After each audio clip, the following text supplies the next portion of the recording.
Hi friends, welcome to Lakshmi Max. இன்னைக்கு என்ன பார்க்க போறோம்னா 13 அக்டோபர் 2025 நாளைக்கு RRB NTPC CBD 2க்கான எக்ஸாம் ரெண்டு ஷிஃப்டா நடக்க போகுது. இந்த எக்ஸாமுக்கான last minute tips and strategy தான் இந்த வீடியோல நாம பார்க்க போறோம். ஃபர்ஸ்ட் எக்ஸாம் ஹாலுக்கு என்னென்ன டாக்குமெண்ட் எடுத்துட்டு போகணுங்கிறத பார்த்துடலாம். உங்களோட NTPC CBD 2க்கான ஹால் டிக்கெட்டை வந்து பிளாக் அண்ட் ஒயிட் பிரிண்ட் அவுட்டா எடுத்துட்டு போங்க. இது வந்து 2 காப்பி கையில வச்சுக்கோங்க. எக்ஸாம் ஹால்ல ஒன்னு தான் கேட்பாங்க, சேஃப்டிக்கு இன்னொன்னு வச்சுக்கோங்க. இதை வந்து எப்படி டவுன்லோட் பண்ணணுங்கிறதுக்கான வீடியோவும் ஆல்ரெடி நான் அப்லோட் பண்ணிருக்கேன். ஆர்ஆர்பி வெப்சைட்ல போயிட்டு உங்களோட registration number, date of birth enter பண்ணிட்டீங்கன்னா உங்களுக்கான ஹால் டிக்கெட் வந்து டவுன்லோட் பண்ணிக்கலாம். அதை வந்து பிளாக் அண்ட் ஒயிட் பிரிண்ட் அவுட்டா எடுத்துக்கோங்க. அதுக்கப்புறம் 2 பாஸ்போர்ட் சைஸ் போட்டோ வந்து கையில வச்சுக்கோங்க.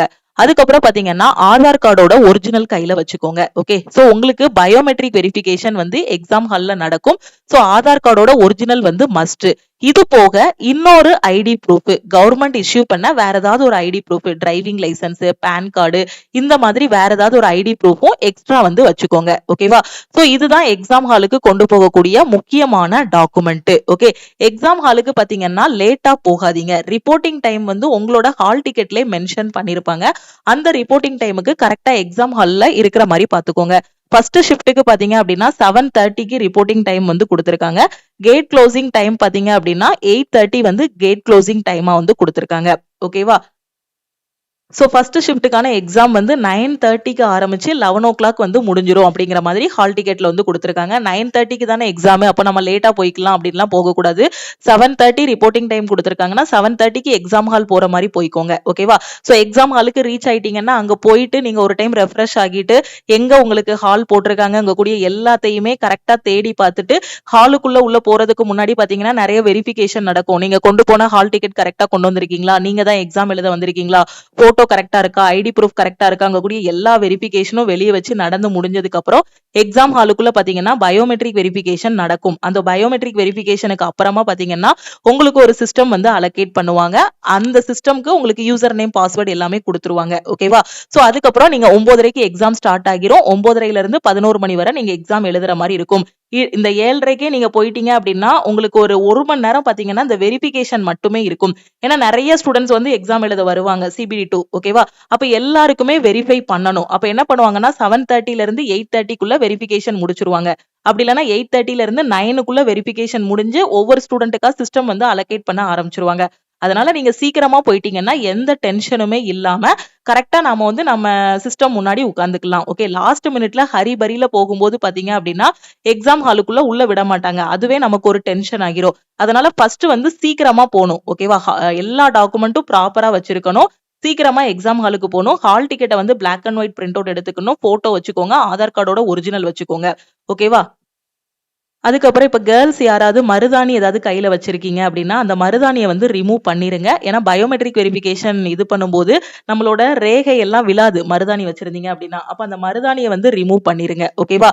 அதே மாதிரி எக்ஸாம் ஹாலுக்கு உங்களுக்கு 9:30க்கு எக்ஸாம் ஸ்டார்ட் ஆகுது அப்படின்னா 9 மணிக்கே உங்களுக்கு சிஸ்டம் அலோகேட் பண்ணிட்டாங்க அப்படின்னா சுத்தி முத்தி நீங்க வந்து பறக்க பார்க்க கூடாது. ஏன்னா அங்க வந்து நிறைய நெகட்டிவா நடக்கும் எக்ஸாம் ஹால்ல. ப்ராப்பரா எக்ஸாமுக்கு ரிப்போர்ட்டிங் டைம் இதுதான், இந்த டாக்குமெண்ட் எல்லாம் கொண்டு வரணுங்கிற எல்லாமே ஹால் டிக்கெட்ல மென்ஷன் பண்ணிட்டாங்க. அப்படி இருந்துமே நிறைய பேர் பாத்தீங்கன்னா ஹால் டிக்கெட்டோட பிரிண்ட் அவுட் எடுத்துட்டு வந்திருக்க மாட்டாங்க, இல்ல ஐடி ப்ரூஃப் எடுத்துட்டு வந்திருக்க மாட்டாங்க. அப்படி இல்லைன்னா எக்ஸாமுக்கு லேட்டா வருவாங்க. இந்த மாதிரி ஏதாவது ஒரு நெகட்டிவிட்டி சுத்தி நடக்கும். இதை வந்து பறக்க பார்த்துட்டு இருக்க கூடாது. ஏன்னா எக்ஸாம் எழுதும் போது நம்மளோட மைண்ட் வந்து ரொம்ப காமா இருக்கணும். இவ்வளோ நாள் வரைக்கும் நாம என்ன படிச்சோம், எப்படி படிச்சோம் அப்படிங்கறதெல்லாம் யாருக்கும் தெரியாது. கொடுத்திருக்கக்கூடிய 1.5 மணி நேரத்துல நாம எப்படி பெஸ்டா பெர்ஃபார்ம் பண்றோமோ அதை பொறுத்துதான் நம்மளோட செலக்ஷன் அமைய போகுது. அதனால இந்த 1.5 மணி நேரம்ங்கிறது உங்களுக்கு கிடைச்சிருக்கக்கூடிய ஒரு பெரிய உங்களோட டேலண்ட்டை நிரூபிக்கக்கூடியது, உங்களோட ஹார்ட் ஒர்க்கை நிரூபிக்கக்கூடிய ஒரு டைமா எடுத்துக்கிட்டு இந்த 1.5 மணி நேரத்துல நீங்க பெஸ்டா பெர்ஃபார்ம் பண்ணுங்க. கண்டிப்பா உங்களால முடியும். ஏன்னா இவ்வளவு நாள் வரைக்கும் நம்ம நல்லா படிச்சிருக்கோம். அந்த 1.5 மணி நேரத்துல அதை கண்டிப்பா நம்மளால பெஸ்டாவும் பண்ண முடியும். சப்போஸ் நீங்க எக்ஸாம் ஹாலுக்குள்ள போயிட்டீங்க, உங்களுக்கு ரெஸ்ட் ரூம் ஏதாவது யூஸ் பண்ணணும் அப்படின்னாலும் ஒரு பெரிய ஹால்ல தான் போட்டிருப்பாங்க. அங்கேயே பாத்தீங்கன்னா ரெஸ்ட் ரூம் எல்லாமே இருக்கும். நம்ம எந்திரிச்சு போனா யாராவது ஏதாவது நினைப்பாங்க, அந்த மாதிரிலாம் எதுவுமே நீங்க இது பண்ணக்கூடாது. நீங்க போயிருக்கிறது பாத்தீங்கன்னா எக்ஸாம் எழுத போயிருக்கீங்க. அதுக்கு வந்து பாத்தீங்கன்னா நம்ம மனசு, உடம்பு ரெண்டுமே இதா இருக்கணும். ஓகேவா? கரெக்டா இருந்தாதான் நம்ம வந்து எக்ஸாம் வந்து கரெக்டா இது பண்ண முடியும். ஓகேவா? அதே மாதிரி இப்ப எக்ஸாம் எழுதிட்டு இருக்கும்போது பாத்தீங்க அப்படின்னா தண்ணி தவிக்குது, தண்ணி தாகம் எடுக்குது அப்படின்னா, இல்ல இருமல் இருக்கு, ஏதோ ஒண்ணுன்னா எக்ஸாம் ஹால்ல தைரியமா நீங்க தண்ணி கேட்கலாம். குடிக்கிறதுக்கு தண்ணி எல்லாமே தருவாங்க. ஓகே, சோ அது கேட்டா ஏதாவது நினைப்பாங்களோ அப்படிங்கிற மாதிரி ஒரு பிரஷர்ல இது பண்ணக்கூடாது. ஜஸ்ட் ஒரு 1 செகண்ட் 2 செகண்ட் ஆக போகுது நமக்கு தண்ணி தாகம் எடுக்கும்போது. தண்ணிலாம் குடிக்கணும்னா குடிச்சுக்கோங்க. அதே மாதிரி எக்ஸாம் ஹால்ல பார்த்தீங்கன்னா, ரஃப் ஷீட் குடுப்பாங்க. ஓகேவா? நீங்க சால்வ் பண்றதுக்கு ரஃப் ஷீட் குடுப்பாங்க. சில எக்ஸாம் ஹால்ல பார்த்தீங்கன்னா, ஃபர்ஸ்ட்டே 2 ரஃப் ஷீட்டு, 3 ரஃப் ஷீட்டுன்னு குடுத்துட்டு போயிருவாங்க. சில எக்ஸாம் ஹால்ல பார்த்தீங்கன்னா, ஒண்ணே ஒண்ணு தான் குடுப்பாங்க. இந்த ரஃப் ஷீட் காலியானதுக்கு அப்புறம் இன்னொன்னு வாங்கிக்கோங்க அப்படின்னு சொல்லிட்டு போவாங்க. அப்போ உங்களோட எக்ஸாமினரோ அவங்க வந்து ரொம்ப தூரம் தள்ளி நிக்கிறாங்க அப்படின்னா, நீங்க நிக்கிற இடத்துல இருந்து மெதுவா ரஃப் ஷீட் அப்படின்னு கேட்டீங்கன்னா, உங்களுக்கு கேட்காது. உங்களுக்கு ரஃப் ஷீட் தேவைப்படுது. அப்ப நீங்க சத்தமா கேட்டீங்க அப்படின்னா, ஓடி வந்து உங்களுக்கு ரஃப் ஷீட் குடுப்பாங்க. உங்களுக்கு என்னென்ன தேவைகள் இருக்கோ, அது எல்லாமே இது பண்ணுங்க. ஓகேவா? சப்போஸ் நீங்க வந்து டெஸ்ட் அட்டெண்ட் பண்ணிட்டு இருக்கும்போது, அந்த சிஸ்டம் பார்த்தீங்கன்னா, சில காலேஜ்ல ரொம்ப ஓல்டு சிஸ்டம் வச்சிருப்பாங்க கம்ப்யூட்டர்.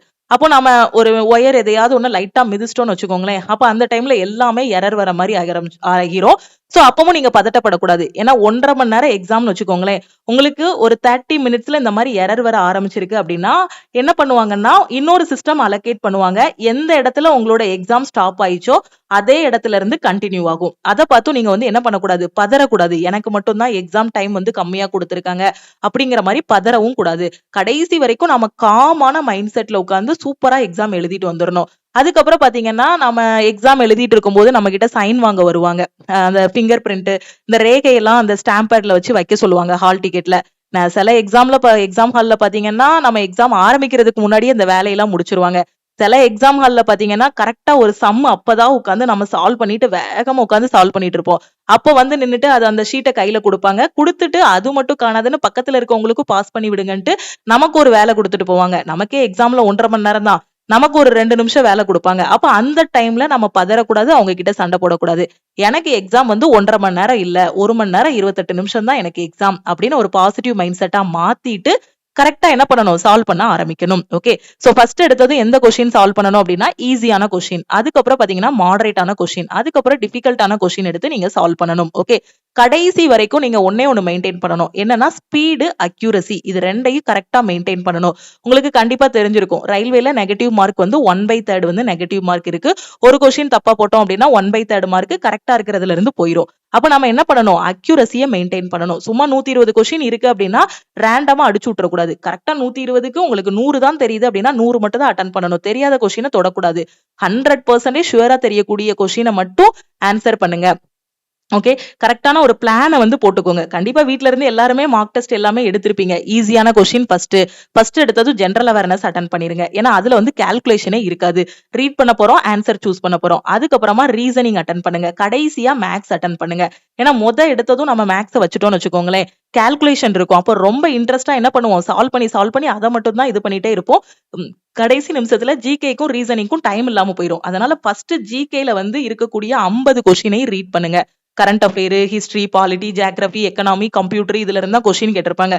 ரீட் பண்ண போறீங்க. ஒரு செகண்ட்ல ஆன்சர் தெரிஞ்சா பட்டன சூஸ் பண்ண போறீங்க. சேவ் அண்ட் நெக்ஸ்ட் குடுக்க போறீங்க. அடுத்த கொஸ்டின் வர போறீங்க. பேப்பர் பென் எதுவுமே எடுக்க வேண்டாம். அப்ப ஃபர்ஸ்ட் ஜெனரல் அவேர்னஸ்க்கு நீ இவ்ளோ டைம் ஒதுக்கிக்கோங்க. ஃபர்ஸ்ட் ஒரு 1/4 மணி நேரமோ, 10 நிமிஷமோ ஜெனரல் அவேர்னஸ்ல 50 கொஸ்டினே ஒரு ரவுண்ட் வரப்போறேன். நான் கரெக்ட்டா அட்டெண்ட் பண்ண போறேன். அதுக்கப்புறம் ரீசனிங் அட்டெண்ட் பண்ணுங்க. ரீசனிங்ல பாத்தீங்கன்னா சில கொஸ்டின் தான் கால்குலேஷனா இருக்கும். சிலது வந்து டக்குன்னு போடுற மாரி இருக்கும். கடைசி வந்து மேத்ஸ்க்கு வாங்க. அதுக்காண்டி ரொம்ப கடைசி 10 நிமிஷத்துல மேத்ஸ் எடுக்கணும்னு சொல்ல வரல. ஃபர்ஸ்ட் இதுல இப்போ ஜெனரல் அவேர்னஸ்க்கு ஒரு 10 நிமிஷம் டைம் குடுத்துட்டீங்க. ரீசனிங்க்கு ஒரு 20 நிமிஷம் டைம் குடுத்துட்டீங்க. ஓகேவா? சோ ஒரு 20, 25 குடுத்தாலுமே ரிமைனிங் 1 மணி நேரம் டைம் இருக்கும். அந்த 1 மணி நேரத்துல மேத்ஸ்ல என்னென்ன கொஸ்டின்லாம் போடணுமோ அந்த கொஸ்டின் எல்லாத்தையும் போட்டுருங்க. சோ இந்த மாரி ஆர்டர்ல இது பண்ணுங்க. இல்லன்னா ஜெனரல் அவேர்னஸ்க்கு 15 நிமிஷம் ஆகுதுன்னா இதுக்கு 15, ரீசனிங்க்கு 20 இல்லன்னா 25 குடுத்துட்டு ரிமைனிங் டைம் எல்லாமே மேத்ஸ்க்கு குடுத்துருங்க. ஓகேவா? 100% ஷூரா தெரிஞ்ச கொஸ்டின மட்டும் எடுங்க. ரேண்டமா எதையுமே கிளிக் பண்ணாதீங்க. ஓகேவா? ரீசனிங்லயுமே பாத்தீங்கன்னா பசில் கொஸ்டின்லாம் இருக்கும். அந்த பசில் கொஸ்டின்லாம் பாத்தீங்கன்னா உட்கார்ந்து நம்ம சால்வ் பண்ணணும். சப்போஸ் கொஞ்சம் ட்ரிக்கியான பசில் மாரிலாம் குடுத்துட்டாங்க. ஒரு 2 பாசிபிலிட்டி வர மாரி குடுத்துட்டாங்க. நாம வந்து ரொம்ப தரோவா படிக்காம பசில் ஓரளவுக்கு பார்த்துட்டு போயிருக்கோம். ஃபர்ஸ்ட் இதுல வந்து நமக்கு ஆன்சர் வரல அப்படின்னா, அதுல ஒரு 2 நிமிஷம் வேஸ்ட் பண்ணியிருப்போம். ஓகேவா? ஐயய்யோ! 2 நிமிஷம் வேஸ்ட் ஆகிருச்சே அப்படின்னு பதறக்கூடாது. டைமர பார்த்துட்டு ரொம்ப பதறக்கூடாது. சில பேர் கரெக்ட்டா போட்டுட்டே இருப்பாங்க எக்ஸாம். ஒரு 1/2 மணி நேரத்துக்கு அப்புறம் அங்க சைடுல ஓடுற டைமர பார்ப்பாங்க. பார்த்ததும் கையெல்லாம் நடுக்கமாகிரும். சோ டைமர பார்க்கணும். டைம் ஓடிட்டு இருக்குது. ஆனா அதையே பார்த்துட்டே இருந்துறக்கூடாது பதட்டத்துல. அப்ப இதுல 2 நிமிஷம் வேஸ்ட் ஆகிருச்சே அப்படின்னு நீங்க அந்த போன 2 நிமிஷத்த பத்தி அடுத்த 1 நிமிஷம் வேஸ்ட் பண்ணிடக்கூடாது. ஐயோ 2 நிமிஷம் வேஸ்ட் ஆகிருச்சுன்னு அதை விட்டுட்டு அடுத்த கொஸ்டின் மூவ் ஆகிரணும். ஒரு கொஸ்டினுக்கு உங்களுக்கு ஆன்சர் வரல அப்படின்னா என்ன பண்ணுங்கன்னா அப்படியே விட்டுருங்க. நான் இந்த கொஸ்டினுக்கு ஆன்சரை வர வச்சே தீருவேன், வீட்டுல வச்சு நான் நல்லா படிச்சிருக்கேன்னு மல்லு கட்டக்கூடாது. ஓகேவா? ஒரு கொஸ்டினுக்கு ஆன்சர் வரலையா அப்படியே இக்னோர் பண்ணிட்டு அடுத்த கொஸ்டினுக்கு போயிருங்க. ஓகேவா? அதுக்கப்புறம் என்ன பண்ணுங்கன்னா ஆப்ஷன் எலிமினேஷன் மெத்தட் யூஸ் பண்ணுங்க.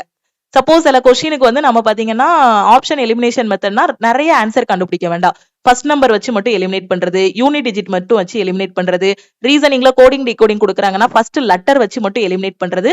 இந்த மாதிரி ஆப்ஷன் எலிமினேஷன் மெத்தட் யூஸ் பண்ணும்போது அதுல கொஞ்சம் நீங்க என்ன பண்ணிக்கலாம், டைம் வந்து சேவ் பண்ணிக்கலாம். எந்த கொஸ்டின்லயுமே ரொம்ப நேரம் டைம் ஸ்பெண்ட் பண்ணக்கூடாது. ஓகேவா? நான் வந்து இவ்வளோ தூரம் டிரைவ் பண்ணி நீங்க கொண்டு வரதுக்கு உங்களுக்கு ஸ்டெப் மார்க்லாம் எதுவும் கிடையாது. ஈஸியான கொஸ்டின் அட்டன் பண்ணாலும் 1 மார்க் தான். நீங்க 1 செகண்ட்ல கரெக்டான ஆன்சர் கண்டுபிடிச்சாலும் 1 மார்க் தான். ஒரு 1/2 மணி நேரம் உட்கார்ந்து டிரைவ் பண்ணி ஆன்சர் கண்டுபிடிச்சாலும் அந்த கொஸ்டினுக்கு 1 மார்க் தான். அதனால எந்த கொஸ்டின்லயும் டைம் வந்து என்ன பண்ணக்கூடாது, வேஸ்ட் பண்ணக்கூடாது. டக்கு டக்கு டக்குன்னு ஸ்பீட் அண்ட் அக்யூரசியோட அடுத்தடுத்த கொஸ்டின் போகணும். கரெக்டான ஸ்ட்ராட்டஜியை கொண்டு வந்துட்டீங்க அப்படின்னா எக்ஸாம் ஹால்ல மேக்ஸிமம் நம்பர் ஆஃப் கொஸ்டின் வந்து அட்டன் பண்ணிரலாம். ஓகேவா? சோ இப்போ ஒரு ஸ்டூடெண்ட் எடுத்துக்கிடுவோமே, ஃபர்ஸ்ட் எடுத்ததுமே டைம் கன்சியூமிங் ஆகக்கூடிய கொஸ்டின் அட்டன் பண்றாரு.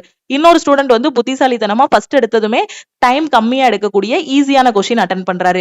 இவர் பாத்தீங்கன்னா 1/2 மணி நேரத்துல கிட்டத்தட்ட எத்தனை கொஸ்டின் மேல அட்டன் பண்ணிருப்பாரு, 45 கொஸ்டின்ல இருந்து 50 கொஸ்டின் வரைக்கும் அட்டன் பண்ணிருப்பாரு.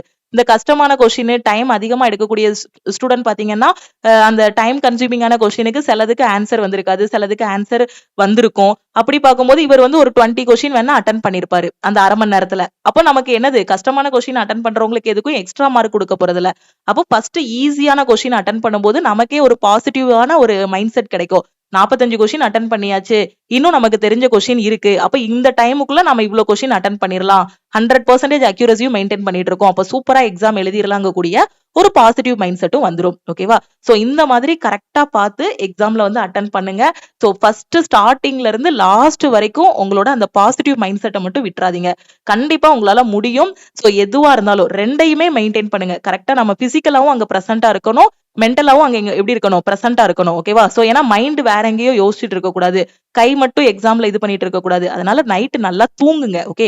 இன்னைக்கு உட்கார்ந்து யாரும் மார்க் டெஸ்ட் எதுவும் எடுக்காதீங்க. இன்னைக்கு நைட் உட்கார்ந்து 120க்கு நான் எடுத்தே தீருவேன் அப்படின்னு எடுக்காதீங்க. இப்பவே கண்டிப்பா தூங்கி இருக்கணும். ஒரு 9 மணிக்கெல்லாம் தூங்கிருங்க. இல்லன்னா ஒரு 10 மணிக்கெல்லாம் தூங்கிட்டு காலையில சீக்கிரமா எந்திரிச்சு ஃப்ரெஷ்ஷா எக்ஸாம் ஹாலுக்கு போற மாதிரி பாத்துக்கோங்க. கண்டிப்பா உங்களால முடியும். நைட்டு தூங்குறது ரொம்ப ரொம்ப இம்பார்ட்டன்ட். பதட்டப்படாதீங்க. ஓகேவா? கண்டிப்பா நல்லா படிச்சிருக்கோம். நம்ம நைட்டு ஃபுல்லா தூங்காம இருக்கிறதுனால நாளைக்கு எதுவும் மாறப்போதா? இல்ல. நாம எப்படி பெர்ஃபார்ம் பண்றோமோ அதை பொறுத்துதான் மாற்றம் கிடைக்கும். அதுக்கு பெர்ஃபார்ம் பண்ணணும்னா நம்ம மென்டலாவும் பிசிக்கலாவும் ரெடியா இருக்கணும். அப்ப அதுக்கு என்ன பண்ணணும், நல்லா தூங்கிட்டு காலையில ஃப்ரெஷ்ஷா எந்திரிச்சு எக்ஸாம் ஹால்ல போய் எக்ஸாம் எழுதணும். ஓகேவா? சோ கரெக்டான தூக்கம் முக்கியம். மார்க் டெஸ்ட் கண்டிப்பா இன்னைக்கு எதுவுமே எடுக்காதீங்க. ஜஸ்ட் ரிவிஷன் மட்டும் பண்ணுங்க. கரண்ட் அஃபேர் ரிவிஷன் பண்றதுக்கு நம்ம லக்ஷ்மி மேக்ஸ் ஆப்ல ஃப்ரீ மெட்டீரியல்ல கரண்ட் அஃபேர் டாப் 500 கரண்ட் அஃபேரோட பிடிஎஃப் வந்து கொடுத்துருக்கோம். அந்த பிடிஎஃப் நீங்க டவுன்லோட் பண்ணிக்கோங்க. நாளைக்கு ஷிஃப்ட் 1 முடிஞ்சதுக்கு அப்புறம் அதோட அனாலிசிஸ், அதுல கேட்ட கொஸ்டின்ஸ் எல்லாத்தையுமே நம்ம வந்து டிஸ்கஸ் பண்ணுவோம். சோ அந்த அனாலிசிஸ் வீடியோவை செகண்ட் ஷிஃப்ட் போறவங்க வந்து பாத்துட்டு போங்க. ஓகேவா? சோ நான் எல்லாமே சொல்லிட்டேன்னு நினைக்கிறேன். ஃபர்ஸ்ட்ல இருந்து லாஸ்ட் வரைக்கும் உங்களோட பாசிட்டிவ் மைண்ட் செட் தான் முக்கியம். திருப்பியும் சொல்றேன், இவ்ளோ நாள் வரைக்கும் நம்ம என்ன படிச்சோம், எப்படி படிச்சோம் அப்படிங்கிறது அவங்களுக்கு தெரியாது. ஓகேவா? நமக்கு நாளைக்கு கிடைக்கிற 1.5 மணி நேரத்துல நாம படிச்சத பெஸ்டா பெர்ஃபார்ம் பண்ணி காட்டணும். ஓகேவா? இவ்ளோ நாள் நம்ம படிச்சதை விட நாளைக்கு நடக்கிற எக்ஸாம்ல நம்ம பெஸ்டா பண்ணிட்டோம் அப்படின்னா போஸ்டிங் நமக்கு தான். கண்டிப்பா உங்களால முடியும். இவ்ளோ நாள் வரைக்குமே நம்ம நல்லா படிச்சிருக்கோம். டே அண்ட் நைட் ஒர்க் பண்ணி ஹார்ட் ஒர்க் பண்ணிருக்கோம். சோ ரிலாக்ஸா தூங்குங்க. நாளைக்கு நாள் உங்களுக்கான நாள். சோ சூப்பரா பெர்ஃபார்ம் பண்ணுங்க. வேற எதுவும் எக்ஸாம் ஹாலுக்கு போறதுல டவுட் இருக்கு அப்படின்னா நம்ம டீமுக்கு நீங்க வந்து கான்டாக்ட் பண்ணி கேட்டுக்கலாம். சோ இதுதான் நம்ம டீமோட WhatsApp number. So exam hall போறதுல இல்ல ஹால் டிக்கெட் டவுன்லோட் பண்றதுல இல்ல ஐடி ப்ரூஃப் கொண்டு போறதுல எதுவும் டவுட் இருக்கு அப்படின்னா இந்த நம்பருக்கே நீங்க கால் பண்ணியோ வாட்ஸ்அப் பண்ணியோ கேட்டுக்கலாம். உங்க ஃப்ரெண்ட்ஸும் எக்ஸாமுக்கு போறாங்க அப்படின்னா அவங்களுக்கும் இந்த வீடியோவை மறக்காம ஷேர் பண்ணுங்க. வேற எதுவும் டவுட்ஸ் இருக்கு அப்படின்னா ஹெசிடேட் பண்ணாதீங்க. எக்ஸாம் ஹால்லயும் அது மாதிரி யாருக்கிட்ட என்ன கேட்கறதுக்குனாலும் கூச்சப்படாதீங்க. எக்ஸாம் ஸ்டார்ட் பண்றதுக்கு முன்னாடி, ஓகேவா? ஸ்டார்ட் பண்ணப்போ யாரு கூடயும் பேசக்கூடாது. ஸ்டார்ட் பண்றதுக்கு முன்னாடி ஏதாவது ஒரு டவுட் இருக்கு அப்படின்னா எக்ஸாமினர் கிட்ட தயங்காம கேளுங்க. ஓகேவா? ஏன்னா நம்மளை பத்தி யாரு எது நினைச்சாலும் நமக்கு பிரச்சனை கிடையாது. நம்மளோட வேலை என்ன, நாளைக்கு எக்ஸாம் நல்லா பண்ணிட்டு வரணும். அதனால நமக்கு என்ன தேவை இருந்தாலும் எக்ஸாமினர் கிட்ட கேளுங்க. நம்ம எக்ஸாமுக்கு 400 ரூபாய் ஃபீஸ் பே பண்ணியிருக்கோம். ஓகே, அதுக்காக தான் நமக்கு அந்த சிஸ்டம் எல்லாமே அலோகேட் பண்ணி எல்லாமே கொடுத்துருக்காங்க. ஓகேவா? என்ன கொஸ்டின்னாலும் எக்ஸாமினர் கிட்ட கேளுங்க. எக்ஸாம் நல்லா பண்ணிட்டு வாங்க. வேற எதுவும் டவுட்னா இந்த நம்பருக்கு வாட்ஸ்அப்ல மெசேஜ் பண்ணுங்க. அது மாதிரி இனிதான் மேம் நான் ரயில்வே எக்ஸாம் படிக்க போறேன், இனிதான் எஸ்எஸ்சி எக்ஸாம்ஸ் படிக்க போறேன், எனக்கு ஒரு பெஸ்ட்டான ஆன்லைன் கிளாஸ் வேணுங்கிற ஸ்டூடெண்ட் நம்ம லக்ஷ்மி மேக்ஸ் ஆப்ல வரக்கூடிய என்டிபிசி எஸ்எஸ்சி எக்ஸாம்ஸுக்கான நியூ பேட்சஸ் வந்து ஸ்டார்ட் பண்ணிருக்கோம். அந்த பேட்ச்ல நீங்க ஜாயின் பண்ணிக்கலாம். ஓகேவா? சோ பேட்ச்ல ஜாயின் பண்ற ஸ்டூடெண்ட் இந்த நம்பரை லக்ஷ்மி மேக்ஸ்ன்னு சேவ் பண்ணிட்டு இந்த நம்பருக்கு ஐ வாண்ட் ஆல் இன் ஒன்னு மெசேஜ் பண்ணுங்க. அதே மாதிரி நம்ம லக்ஷ்மி மேக்ஸ் ஆப்ல இருக்கக்கூடிய குரூப் டியோட டெஸ்ட் பேட்ச், கரண்ட் அஃபேருக்கான பிடிஎஃப் கோர்ஸுக்கு இன்னைக்கு ஆஃபர் வந்து அனௌன்ஸ் பண்ணிருக்கோம். அந்த ஆஃபர் வந்து இன்னைக்கு நைட் 12 o'clock கூட க்ளோஸ் ஆகுது. ஓகே, சோ இன்னைக்கு ஜாயின் பண்ற student test batch and current அஃபேருக்கு 599 பே பண்ண வேண்டாம், 399 பே பண்ணி ஜாயின் பண்ணிக்கலாம். ஓகே, அதே மாதிரி ஆல் இன் ஒன் கோர்ஸ்ல ஜாயின் பண்ற ஸ்டூடெண்ட் 2500 பே பண்ண வேண்டாம், 1999 பே பண்ணி நீங்க ஜாயின் பண்ணிக்கலாம். இதுதான் டீமோட வாட்ஸ்அப் நம்பர். கிளாஸ் ஜாயின் பண்ற ஸ்டூடெண்ட் இந்த நம்பருக்கு ஐ வாண்ட் ஆல் இன் ஒன்னு மெசேஜ் பண்ணுங்க. டெஸ்ட் ஜாயின் பண்ற student I want test message பண்ணுங்க. எக்ஸாம் ஹால் போறதுல எதுவும் டவுட் இருக்குனாலும் இந்த நம்பருக்கே நீங்க வாட்ஸ்அப்ல மெசேஜ் பண்ணுங்க. திருப்பியும் நாம வந்து நெக்ஸ்ட் கிளாஸ்ல மீட் பண்ணலாம். தேங்க்யூ.